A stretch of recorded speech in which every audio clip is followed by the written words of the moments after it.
জামা কাপড় আনতে গিয়ে নিজেই পরম বন্ধুর দেশে পাড়ি দিয়ে চলে গেছে। রক্ত মাখা জামা কাপড়। সকালবেলায় ঈদের দিন বাবা মায়ের লাশটা বাড়িতে উঠানের মধ্যে নামাইছে। ঈদের দিন, ঈদ মানে আনন্দ। ঈদের দিন যদি কারো বাড়িতে মানুষ মারা যায় তার বাড়িতে আনন্দ থাকে। দূর থেকে ছেলেটা একটা চিৎকার দিয়ে বাবার গলাটা জড়ায় ধরে বলতেছে, বাবা আমি যদি আগে জানতাম যে এই জামা কাপড়ের জন্য তোমাদেরকে হারাইতে হবে, তাহলে সারা জীবনও যদি জামা কাপড় না পরতাম, কোনোদিনও তোমার কাছে জামা কাপড় চাইতাম না। আজকে আমি কারে বাবা বলে ডাকবো, কারে আমি মা বলে ডাকবো? আর ওই যে 3 বছরের ছোট্ট মেয়েটা,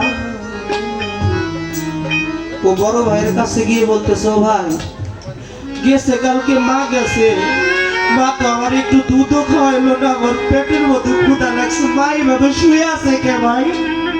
মায়ের একটু ডাক দে, আমার পেটে খিদা লাগছে, আমরা যদি মা একটু দুধ খাওয়ায়। ছোট বোনকে বুকের মধ্যে জড়ায় ধরে বলতেছে, বোন রে, যেই দেশে আমাদের বাবা মা চলে গেছে সেই দেশে যদি একবার কেউ চলে যায় রে, আর কোনো কিছুর বিনিময় এই পৃথিবীতে ফিরে আসে না। আমরা যে এতিম হয়ে গেলাম, আমাদের দেখার আর কেউ রইল না।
জড়ায় ধরে বলে, ভাই আমাদের বাবা মা যেই দেশে চলে গেছে আর ফিরে আসবে।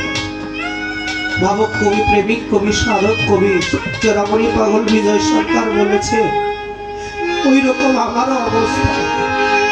ওরে আমার পাগল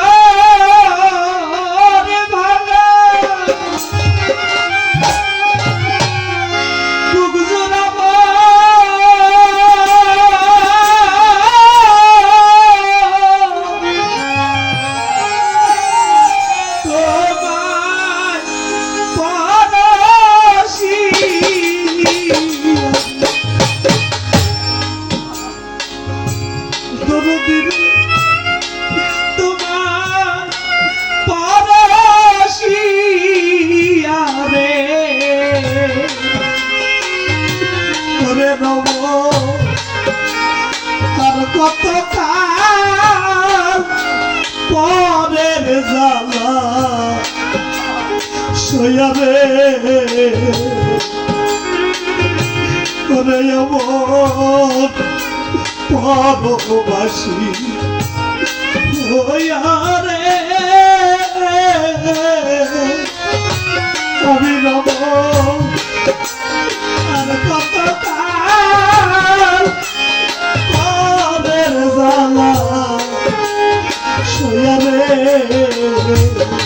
আমার পাগল হবে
Why